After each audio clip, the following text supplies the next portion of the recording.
ಇದು ಸಚಿವ ರಾಮಲಿಂಗಾರೆಡ್ಡಿ ಅವರು ನೋಡಲೇಬೇಕಾಗಿರುವಂತ ಸ್ಟೋರಿ. ಕಾಲುವೆ ನಿರ್ಮಾಣ ಹಂತದಲ್ಲಿರುವಾಗಲೇ ಮತ್ತೆ ಬಿರುಕು ಬಿಟ್ಟಿದೆ. 3.5 ಕೋಟಿ ವೆಚ್ಚದ KNNL ಕಾಮಗಾರಿಯ ನಿಜ ಬಣ್ಣ ಬಟಾ ಬಯಲಾಗಿದೆ. ಸಚಿವರಾಗಿರುವಂತಹ ರಾಮಲಿಂಗಾರೆಡ್ಡಿ ಅವರೇ ಈ ಸ್ಟೋರಿಯನ್ನ ಒಮ್ಮೆ ನೋಡಿ. 3.5 ಕೋಟಿ ರೂಪಾಯಿ ವೆಚ್ಚದಲ್ಲಿ ಮಾಡಿರುವಂತ ಕಾಮಗಾರಿಯ ನಿಜ ಬಣ್ಣ ಏನು ಅಂತ ಒಮ್ಮೆ ನೋಡಿ. ಕರ್ನಾಟಕ ನೀರಾವರಿ ನಿಗಮದ ಅಧಿಕಾರಿಗಳು ಡೋಂಟ್ ಕೇರ್. ಗಂಗಾವತಿಯ ಜಂಗಮರ ಕಲ್ಗುಡಿ ಬಳಿ ನಡೆದಿರುವಂತಹ ಘಟನೆ ಇದು. ಕಳಪೆ ಕಾಮಗಾರಿ ಹಿನ್ನೆಲೆಯಿಂದ ಕಾಲುವೆ ಉದ್ದಕ್ಕೂ ಬಿರುಕು ಬಿಟ್ಟಿದೆ.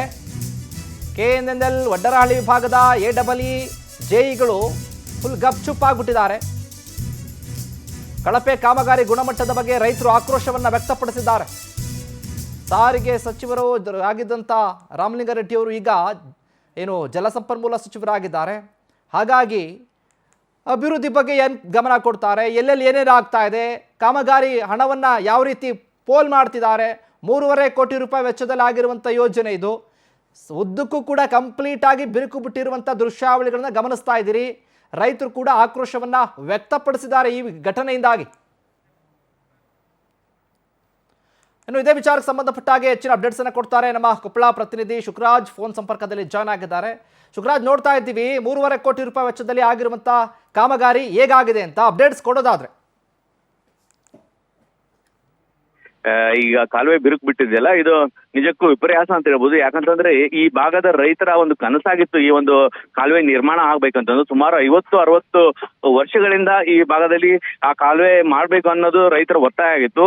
ಆದ್ರೆ 2023ರಲ್ಲಿ ಸರ್ಕಾರ ಇದಕ್ಕೆ ಒಪ್ಪಿಗೆ ಸೂಚಿಸಿ ಬರೋಬ್ಬರಿ 3.5 ಕೋಟಿ ರೂಪಾಯಿ ವೆಚ್ಚದಲ್ಲಿ ಈ ಒಂದು ಕಾಲುವೆ ಕಾಮಗಾರಿಗೆನೆ ಕರ್ನಾಟಕ ನೀರಾವರಿ ನಿಗಮಕ್ಕೆ ನೀಡಿತ್ತು. ಆದ್ರೆ ಇದೀಗ 2023ಕ್ಕೆ ಈ ಒಂದು ಅಪ್ರೂವಲ್ ಆದ್ರೂ ಕೂಡ ಕಾಮಗಾರಿ ವಿಳಂಬವಾಗಿ, ನಾನಾ ಕಾರಣಗಳಿಂದ ವಿಳಂಬವಾಗಿ ಇದೀಗ ಆರಂಭ ಆಗಿರ್ತಕ್ಕಂಥದ್ದು. ಆರಂಭ ಆದಾಗ ಎಲ್ಲರೂ ರೈತರು ಖುಷಿ ಪಟ್ಟಿದ್ರು.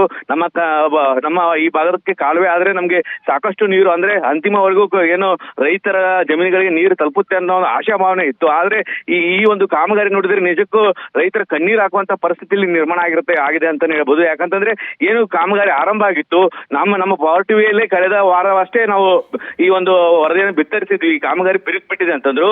ವಿಪರ್ಯಾಸ ಏನಂತಂದ್ರೆ ಕಾಮಗಾರಿ ಏನು ಕಾಲುವೆ ಉದ್ದಕ್ಕೂ ಸುಮಾರು 1.5-2 ಕಿಲೋಮೀಟರ್ ಉದ್ದಕ್ಕೂ ಈ ಕಾಲುವೆ ಅಲ್ಲಲ್ಲಿ ಬಿರುಕು ಬಿಟ್ಟಿರ್ತಕ್ಕಂಥದ್ದು. ಇದು ಬರೀ ಬಿರುಕಷ್ಟೇ ಅಲ್ಲ, ಕಾಲುವೆ ಸೀಳಿ ಹೋಗಿರ್ತಕ್ಕಂಥ ಸ್ಥಿತಿಯಲ್ಲಿ ನಿರ್ಮಾಣ ಆಗಿದೆ. ಇದನ್ನು ನಾವು ಈ ಸಂಬಂಧಪಟ್ಟಂತ ಅಧಿಕಾರಿಗಳಿಗೆ ಕೇಳಿದ್ರೆ ಅವರು ಇಲ್ಲ, ಅಲ್ಲಿನ ಭೂಮಿ ಸರಿ ಇಲ್ಲ ಅನ್ನೋ ಒಂದು ಬೇಜವಾಬ್ದಾರಿತ ನಾವು ಉತ್ತರ ಹೇಳ್ತಿದ್ದಾರೆ. ಕೂಡಲೇ ಇದನ್ನ ಸರಿಪಡಿಸುವಂತ ಕೆಲಸ ಆಗಬೇಕು.